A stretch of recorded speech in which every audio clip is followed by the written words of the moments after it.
Hi everyone, this is chapter 22, section 3, Unification of Italy. The picture you're seeing is a picture of Giuseppe Garibaldi and his red shirts trying to unite the Kingdom of the Two Sicilies. And here we go. Objectives of this section list the key obstacles to Italian unity. Basically, the Italians are going to be a problem, along with several other foreign countries, Austria being the main problem.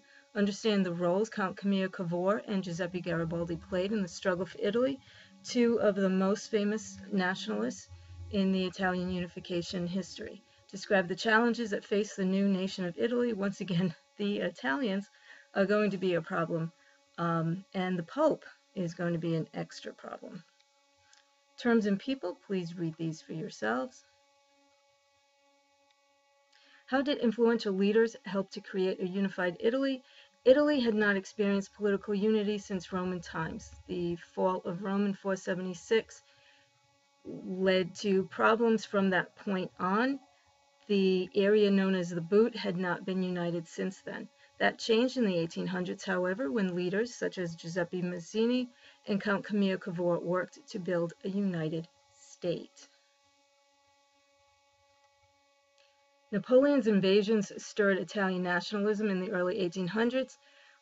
Napoleon's invasions stirred nationalism across Europe, but there were many obstacles to unity. Despite a common language, people identified mainly with their local regions due to frequent foreign rule. Basically, we have the Habsburgs ruling northern Italy. We have the Bourbons ruling southern Italy. We have the Pope in the middle. Please remember, and this is kind of basic information, but please remember the Pope doesn't have to be Italian. The Pope is the head of the Catholic Church. Nationalist revolts were continually crushed by Austria. If you look at this map, you'll notice the many different colors stand for different regions ruled by different people. Piedmont and Sardinia will be ruled by the King of Piedmont, also known as the King of Sardinia. They also rule Nice and Savoy as well. Lombardy and Venetia to the north are ruled by Austria. Parma, Modena, Lucca, Romagna, and Tuscany all have separate rulers. Parma, actually the ruler of Parma was Marie Louise, Napoleon's wife. The Kingdom of the Two Sicilies is Sicily and Naples. They will be run by the Bourbons. And you have the Papal States in the middle. Don't think of the Pope as strictly a religious figure at this point in time. He actually ruled territory. All of these regions are different. Their economies are different. Trade is not easy through all of this area. Different rulers, and their culture is different. The best way for me to describe different culture in these areas is when you think of Italian food. The food is different if you're in Tuscany or if you're in Sicily. That basically designates different cultures. Giuseppe Mazzini, a nationalist leader, founded Young Italy in the 1830s. A secret society goal was to establish a united Italy. This is the first war of Italian unification. Remember the revolutions of 1848. They didn't work. This one will soon be toppled by French forces. Different that French forces would topple an Italian unification plan, but the French are the forces that are protecting the Pope. Still, the ideas of nationalists will spread. The idea will not go away. Victor Emmanuel II, the King of Sardinia, which is joined with Piedmont, Nice, and Savoy, wanted to join other states to his own and increase his power. He will have a prime minister, Count Camillo Cavour, who I think of as the Italian Bismarck. Same type of job. He's a skilled politician who reforms Sardinia's economy, agriculture, and infrastructure. He's going to make Piedmont, Sardinia stronger. He will never have a strong military, however, so he's going to have to use realpolitik to get help from outside forces. His ultimate goal is to drive Austria out of Italy and annex more provinces. The Second War of Italian Unification shows realpolitik. Sardinia helped France and Britain fight Russia in the Crimean War around 1855. They will get the attention of France. In the aftermath, Cavour got France to agree to help Sardinia if it ever went to war with Austria. So Cavour will provoke a war with Austria. Austria will be defeated. At the peace treaty, everyone will get something. France will receive Nice and Savoy for their trouble. Piedmont or Sardinia will receive Lombardy. Cavour wanted Venetia as well. However, from what I've read, France was too quick with the peace treaty, so Venetia is going to come to Italy at a different time. With Sardinia in control of northern Italy, Cavour next turned his attention southward.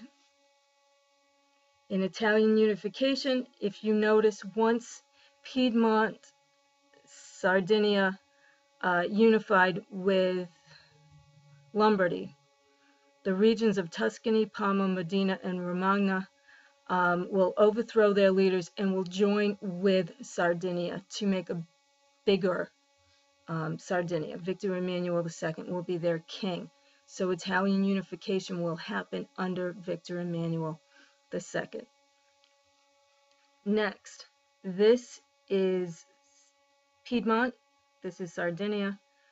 From Piedmont, Cavour is going to send Giuseppe Garibaldi and his red shirts. He's going to give them weapons and 2 ships so that they can sail down here, land at the tip of Sicily, the town of Marsala, to hopefully unite this area, the kingdom of the 2 Sicilies.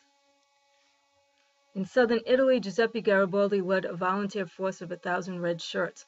Please don't call them the Redcoats. The Redcoats are the British during the American Revolution.